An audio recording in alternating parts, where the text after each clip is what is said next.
Essa discussão já é bastante avançada na Europa, até por conta da França ser um polo, Milão, de produção de moda muito antiga, onde há uma cultura, nos Estados Unidos uma cultura bastante diferente, e no Brasil pouco se discute, pouco se escreveu já sobre esse assunto.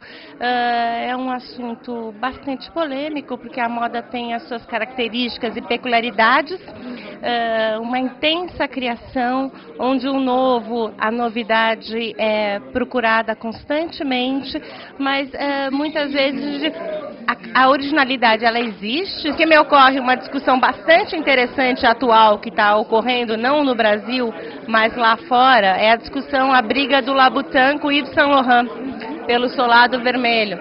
É uma disputa que está todo mundo acompanhando à distância, que envolve uma análise da questão da originalidade desse solado vermelho, o quanto ele se tornou conhecido. Então essa é uma disputa internacional que está ocorrendo. Aqui, na verdade, a gente não tem muita jurisprudência. Apesar da indústria da moda ela ser bastante alvo de pirataria, a questão da discussão de cópia de modelos, ela é muito embrionária ainda. São muitos poucos casos em que se discute o limite da cópia de roupa. Porque a questão da pirataria da marca, você reproduzir o logo da Nike e tal, isso é muito óbvio, isso envolve violação de marca. Mas a discussão em torno de modelos, que obviamente você não reproduz a marca, mas você tem uma cópia da criação daquele artigo do vestuário, essa é uma discussão bastante ainda incipiente no Brasil.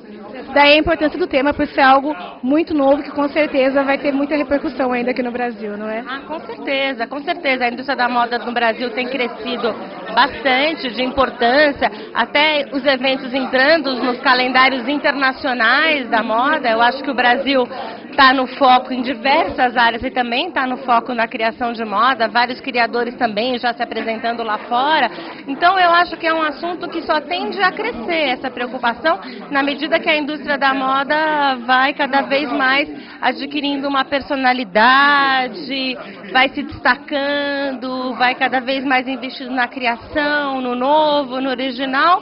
Essas questões vão surgir decorrentes da intensificação da criação e o olhar na indústria nacional, sem dúvida. Tá ótimo.